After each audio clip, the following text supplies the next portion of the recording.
vừa tìm ra 3 món ăn ngày Tết của 3 nước phương Tây bao gồm Nga, Mexico và Tây Ban Nha. Và lần này người thưởng thức sẽ là 2 người già của văn phòng chúng tôi. Để làm gì? Tức là mày gọi người già lên thưởng thức đồ ăn Tết để làm gì? Để yêu thích và... Tao không thích Tết nữa rồi. Tết đến là áp lực thích lắm đâu. Vợ Về là cứ bắt giục lên vợ, mệt lắm, nó nhọc lắm rồi.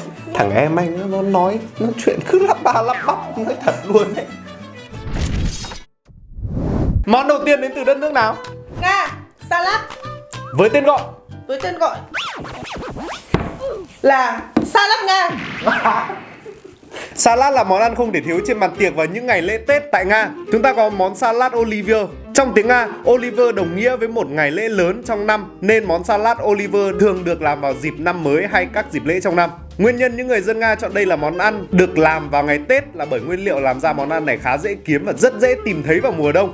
Mặt khác, món ăn này rất thanh đạm nên họ cũng chọn để làm cái món ăn cùng với các loại thịt khác nhau. Thật ra cái thông tin này nó vẫn gọi là thông tin vào ngoài thôi, chứ còn một cái món ăn mà nó được chọn vào cái dịp lễ Tết là nó phải đầy đủ những cái yếu tố liên quan đến văn hóa. Ví dụ như kiểu bánh chưng của mình là phải có đất, có động vật, có cả thực vật để như một lời cầu chúc cho cái một năm mới là đầy đủ sum vầy. Thật ra cái này là Linh nó viết vào nó bị thiếu, nhưng thật ra theo em tìm hiểu thì cái món này nó là cái món có rất nhiều màu sắc.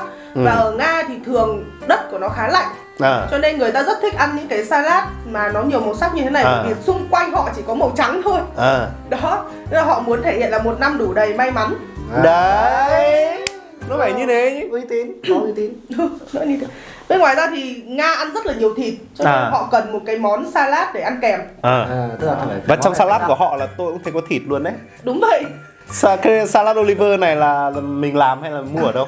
Mình mua chứ, mình mua em đặt ở một cái nhà hàng đúng không? Một cái nhà hàng của Nga, có bill đấy.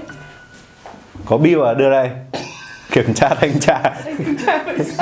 Anh Đức nghĩ sao về ngoại hình của món này? Món này thì cũng... anh không thích ngoại hình lắm. Thật ra là nó giống salad như kiểu là mấy cái loại salad ở mấy nhà hàng buffet thôi. Nhưng mà salad đây thì nó hơi... Cái điểm đặc biệt của cái salad này so với các loại khác, ví dụ như kiểu Nhật người ta thường dùng là dầu mè, xong bắt đầu Trung Quốc là người ta hay dùng giấm. Cái salad này là hơi mặn, nó sẽ có một cái vị mặn đặc trưng của Nga đấy. Thì nó đến từ cái nguyên liệu nào?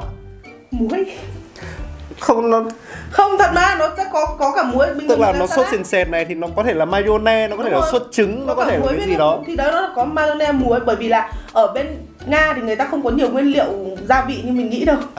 Ok. Họ hầu như họ ăn đông lạnh mà. Với cả có một cái nữa là trước khi họ vào bàn tiệc để ăn cái salad này thì họ sẽ phải mặc mascot, kiểu những cái đồ hóa trang á, và đi xung quanh từng nhà. Và nhà nào mà đóng cửa mà giả vờ ốm, không đi thì sẽ bị đổ một chai vodka vào mồm. Hay thế. Đất nước đang sống thật. ốm quanh năm luôn.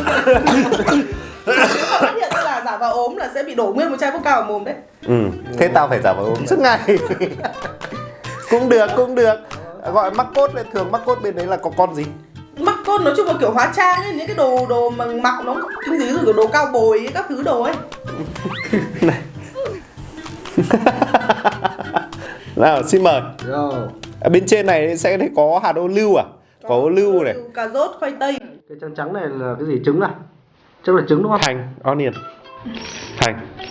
Mùi hành rõ lắm, mùi hành tỏi rõ lắm. Trứng đấy, cái trắng trắng này là trứng đấy. Mùi hành tỏi rõ. Bên Nga họ ăn nặng mùi mà. Ý là cái mùi đồ ăn này nó hăng hăng ấy. Đúng, có quả tỏi sống luôn. Mấy ông Nga để ngố thế. Nó cũng được nha. Ăn cũng bùi bùi, béo béo. Nhưng mà mang tiếng là salad, nhưng mà salad của Nga thì so với các loại salad khác nhau ấy, có cả xúc xích, có cả thịt nguội. Nói chung là ăn như là ăn một món ăn mặn luôn. Nó không có cảm giác là ăn salad lắm đâu. Cái sốt này là mayonnaise cùng với cả nghiền trứng ra nên là nguyên ăn cái này mà thôi chắc là cũng to như con gấu luôn. Tức là salad bình thường ấy, ăn nó sẽ thanh đạm, nhưng mà salad này là cái salad theo kiểu là ăn đúng là mấy ông ở xứ lạnh. Gọi là thêm rau nữa chứ họ thích ăn thịt. Nhưng họ vẫn thích có vị thịt ấy.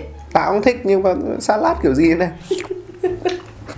Bởi vì là mục đích của nó là cho đủ đầy mà, thì chắc là cũng phải cả thịt thiếc đạm đụng vào thì mới đủ đầy. Tôi quyết định rồi, năm sau tôi sẽ đem củ kiệu Việt Nam xuất khẩu ra thế giới.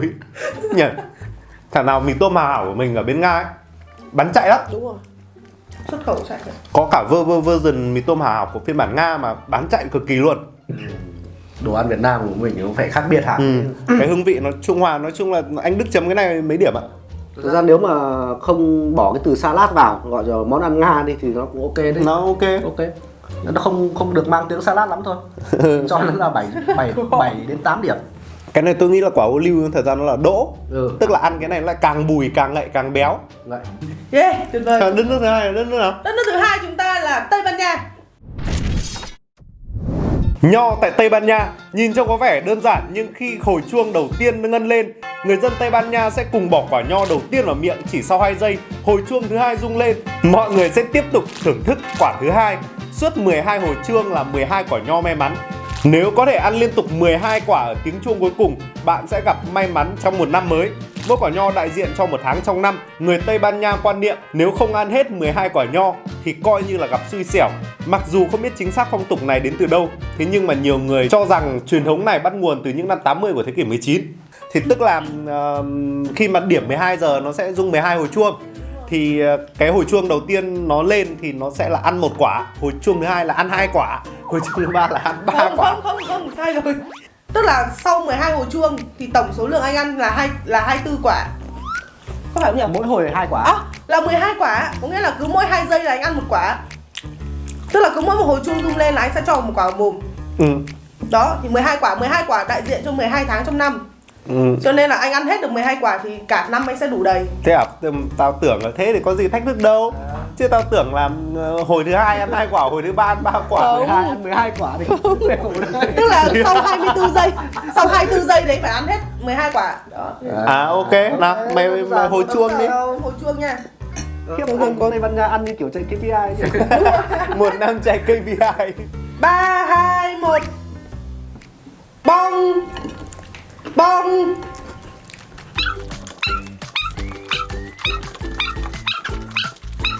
Bong. Hết rồi. Được 12 quả chưa? Đếm rồi, đếm lại đi. Hết nho rồi. Thì không có nho mà ngâm rượu đâu. Tao cảm giác mày bong 1 giây một lần đấy. 1 giây đâu, 2 giây mà. Tao bong lại nhé. Bong. Đấy thì chưa đúng mà. Nhưng mà tao quên mất tao đếm được ăn được bao nhiêu quả. Tức là 24 giây phải ăn xong. 24 giây là phải ăn xong 12 quả. Một trong những cái đường hướng kinh doanh tiếp theo là kinh doanh nho tại Tây Ban Nha ấy. Vụ Tết bạn nào seller TikTok shop các thứ thì có thể bán nho. Tây Ban Nha là mấy triệu dân? Sao mình biết được? Mỗi người 12 quả mà nhân lên, ví dụ Tây Ban Nha triệu dân 12 triệu quả là cũng kinh nhỉ. Cảm giác ăn 12 quả nho trong 24 giây như nào á? Cũng được. Ok, đơn giản là đơn giản á. Chứ còn thật ra để mà tao tưởng gọi là phức tạp là cái đôi kia đúng không? cái cấp số cộng như là cái này bình thường. Thế nhưng mà mấy cái phong tục kiểu đến giờ ấy thì sẽ làm cái gì đó là ở quê anh có nhá. Quê anh là có một cái giếng thần ấy, thì mọi người hay đến 12 giờ đêm là mỗi người cầm một cá nước ra để múc cái giếng. Đúng 12 giờ đêm múc nước đem về thờ ở trên cái bàn thờ ấy. Gọi là thờ nước thần. Thế phong tục của quê mày là gì? Quê em là thế cứ đến đêm giao thừa thì sẽ giao như thừa nào? là sẽ xem táo quân, xong rồi cúng giao thừa, xong rồi đi ngủ. Cái lúc cúng ấy, ví dụ như kiểu chỗ tao ấy thì sẽ làm 12 giờ đêm ông sẽ vác cái mâm cơm lên, trên đấy có một đĩa xôi, một con gà thôi, xong bắt đầu cắm cái nén hương lên thì ông sẽ khấn. Sau đó thì cả nhà sẽ bắt đầu đi lên chùa. Lên chùa xong mới đi về nhà. Đi về nhà lại không ngủ, đi về nhà bắt đầu bày mâm ra các thứ làm uống rượu với nhau. 12 giờ đêm, tức là chùa là đến chùa buổi tối luôn đấy hả? 12 giờ đêm lên chùa luôn hả? Đêm luôn, là bà em là còn làm sãi ở chùa các thứ ấy, thì sẽ có những cái nó giống như kiểu là bộ đội ấy, là sẽ có những cái Tết sẽ phải canh chùa. Thì ngồi ở trên đấy cúng xong bắt đầu khấn cho những người mà đi chùa ấy. Đấy, khấn cầu bình an một năm mới cho những người đi chùa. Xong bắt đầu cho quẻ, cho cái gì đó. Thế ở chỗ em thì cũng cúng giao thừa xong rồi đi chùa, nhưng mà chỗ em là cúng ngọt. Tức là thay vì cúng xôi với lại gà thì cúng bánh kẹo rồi xôi chè đấy. Cúng đồ ngọt, hoa quả các thứ. Xong là 12 giờ đêm là có đi đâu không hay là đi ngủ? Đi ngủ cũng được hoặc đi chùa cũng được, tùy anh mà. Chỗ chúng tôi là phải đá chân giấm vào người. Phú Thọ đá chân giấm vào người, xé con gà ra ăn thì nó mới gọi là một năm mới đủ đầy. Bánh chưng Chỗ anh là cái lễ đá chân giấm ấy. Cái lễ đấy nó phát động từ lúc 8 giờ tối cơ. Từ 8 giờ tối không? Có. Đến tận là sáng hôm sau. Cái kiểu gì hôm 30 mà chả phải cúng. Là chỗ anh là đá chân giấm bằng một cái bình rượu cần. Đấy, vẫn là đốt lửa trại. Và đến giờ là nhảy xung quanh đấy. Giao thừa phát là phóng cái đuốc vào cái lửa trại đấy, bùng lên phát. Đó, rồi anh em lại xung quanh là uống rượu cần, uống lên, vô uống lên. Thế còn cắt cung Cái đấy là thỉnh thoảng mới có thôi. Đội văn nghệ mạnh thì có. Dạo này chúng nó đi Nhật đi Hàn hết rồi, không phải đâu. Bon. Thôi rồi sang Mexico đi ạ. Món có tên là tamales. Tamales, em đọc đúng mà nè. Tamales. Mexico có nền văn hóa ẩm thực gắn liền với ngô. Nó góp mặt vào hầu hết các món ăn, nhất là các món bánh. Và món chào đón năm mới của đất nước này cũng không ngoại lệ. Và chúng ta có tamales.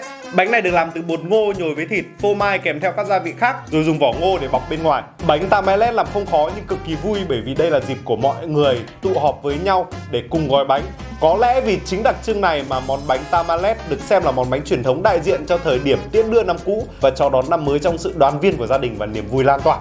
Tamales là món ăn năm mới của người Mexico được CNN liệt vào danh sách những món ăn ngày Tết độc đáo ở các nước. Nó kiểu giống như kiểu mình quây quần gói bánh chưng ấy. Thì đây người ta gọi bánh ngô. Thế là chính ra là mấy cái taco hay là burrito các thứ là cũng là được làm từ bột ngô ha. Có một fact các thứ là ở cái khu vực Nam Mỹ, Bắc Mỹ, cái tức là cái giải ấy, nó có một cái thắt cổ chai ấy. Thì ở cái giải đấy là một trong những cái vựa ngô mà lớn nhất trên thế giới đấy. Tức là nam của nước Mỹ ấy, phía nam của America ấy, và kéo dài xuống Trung Mỹ là vựa ngô mà lớn hàng đầu trên thế giới đấy. Người ta ăn ngô quanh năm. Nào anh Đức phát hiện ra trong này có gì không ạ? Thịt ớt Mexico này. Nếu ông này không thể tách được ớt ra khỏi cuộc sống. Cái chú Quy bảo là đồ Mexico cay đó. Ô liu Thịt các kiểu đấy. Mùi ngô rất là rõ ấy. Như kiểu là xôi ngô của cô bán xôi ngô ngày xưa ấy. Ngô nhưng mà nó không thơm bằng cái ngô nếp của mình đâu nhỉ. Đấy, nó khá là bở ấy. Này là cũng hơi nguội nữa. Tức là vỏ bánh này không phải vỏ bánh mì, vỏ ngô. Nó khá là bở, nó giống như kiểu khoai lang nghiền ấy. Bên trong là thịt này, ớt chuông này, hạt tiêu này. Thịt này cũng không phải là thịt băm ra đâu nhé. Thịt này các bạn có thể thấy là thịt miếng ấy. Thịt miếng được cắt nhỏ. Cách chờ như kiểu là nem chua ấy. Nem phùng ấy. Nem phùng. Đúng rồi. Xin mời anh Đức ăn trước đi ạ. Trông cũng không phải dai đúng không? Mà gói cái vỏ ngô bên ngoài thì cảm thấy là mùi thơm nó được lan tỏa và nó làm cho cái bánh nó có một màu vàng ruộm. Đây là kết cấu của bánh. Hoài không được vậy. Anh đang muốn cho nó đầy đủ. Wow, mùi tiêu thơm nha, mùi tiêu xông tận đây. Ăn như ăn đồ ăn lính. Món đồ ăn Tết độc đáo đó anh ra. Ăn như đồ ăn lính Mỹ. Có cảm giác là nó hơi nhớ về cái cháo kiểu mạch. Tại vì nó được làm từ bột ngô mà. Được cái là cái thịt này nó cộng với cái ngô này nó hơi bùi bùi ấy. Cảm giác cũng hơi gần giống cái nhân bánh chưng của mình. Khoảng được 2/10. Nhân bánh chưng mình ngon hơn nhiều. Nhân bánh chưng mình đầy đủ hơn. Nhân thịt. Bánh này chắc chắn là sẽ không được nấu 8 tiếng giống như kiểu là bánh chưng rồi. Đúng rồi. Bánh chưng bánh này sẽ chỉ hấp thôi. Hấp lên đúng rồi, họ chỉ hấp cho 2 tiếng à? 2 tiếng rồi cho hấp lên thôi. Tại vì cái kết cấu của vỏ ngô thì nó không thể nào bằng cái vỏ lá dong như của mình được. Nên là thịt các bạn có thể cảm thấy là nó vẫn khá là chắc chứ nó không được bở bùi và tan ngay ra trong miệng giống như bánh chưng. Bở bùi và nó mềm, béo. Bánh chưng ra bánh chưng mình. Nó hơi cay một chút nhỉ? Hơi cay một chút bởi vì nó có một vài cái chút ớt. Được cái là thơm, khá dậy mùi. Nhưng mà ăn cái này thì cảm giác nó hơi đơn giản và gia vị nó không có quá nhiều đâu, gia vị của nó gọi là gia vị nhàn nhạt thôi. Thì cái này họ có thể ăn nhiều cái trong ngày mà. Thật đấy, họ ăn nhiều cái trong ngày được mà. Ai ăn được nhiều cái bánh ngô trong ngày như này vậy? Họ ăn được mà, họ rất thích ăn ngô ấy. Người Mexico họ rất thích ăn ngô. Ăn được mà. Cũng được, ngon đấy, ngon đấy, cũng ngon đấy. Cái bột ngô nghiền thì nó cũng cảm giác texture nó giống cái khoai tây nghiền ấy, nhưng mà bên trong thì nó vẫn có những cái hạt ngô kiểu vụn to to ấy, thì nó bạn sẽ có cái cảm giác nhai hơn, nó sẽ lạo xạo một chút. Chấm mấy điểm ạ? Ăn nó chứ mày, chưa gì các chú chưa ăn xong đã bắt chấm điểm rồi. Ăn người ta phải thưởng thức hết chứ. Biết đâu vị em miếng đầu tiên bao giờ cũng miếng không quan trọng nhất. Miếng đấy là có thể do đói người ta mới thấy ngon thôi.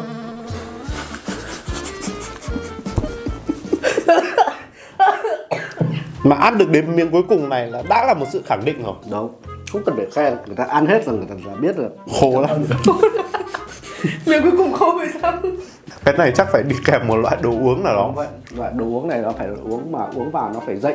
Rượu vang đó. Hay uống rượu vang. Có mà. Nghe uống vang gì? Vang trắng. Có. Cái này thì whisky. Cái rượu màu trắng trắng này. Đây à? Tôi làm ở đâu vậy ta? Thế thì nên recommend cho bên Mexico. Những cái món rượu nổi tiếng quốc tế như là quốc lồi, rượu men lá, rượu ngô Tây Bắc. Đã là ngô rồi thì phải uống với rượu ngô đi. Mexico chỉ có tequila. Tequila. Thật ra là cái bánh này nó rất là khô và thịt của nó cũng khô, và cả lượng thịt của người ta nó không có quá nhiều mỡ đâu, nên là hầm đến cái tầm thời điểm này thì nhai nó vẫn còn thấy được texture nhưng mà nó hơi khô. Thì cái này một là nên uống với cả những cái loại kiểu nước có ga, hai là những cái loại rượu, nhưng mà loại rượu của người ta thì nó nên được pha ra như kiểu cái patis mà uống xong bắt đầu uống nó giải khát ấy, chứ không thể nào uống những cái loại rượu mạnh hay là những cái loại rượu mà nó gọi là từng chén một, uống thế là càng khát hơn. Đúng rồi, còn cái này là nên uống với những cái loại cocktail pha ra. Nếu mà pha tequila các thứ mà với cam kiếc các thứ là cũng uống cái này cũng vào đấy, ăn cái này là ăn cực kỳ hợp với những cái loại rượu đấy, hiểu không? Hiểu. Các anh chấm mấy điểm ạ? À đấy, mời. Quên mất. Ăn hết luôn rồi sao? Nãy thấy có ớt mà không cay nhỉ? Hơi cay tê thôi, hơi tê thôi. Chỉ món ăn ngày Tết thì cay quá làm sao được. Còn phải hài hòa hương vị chứ ở đâu cũng thế mà. Không, em nói thật thì. Ở quê tao có một cái món ngày Tết.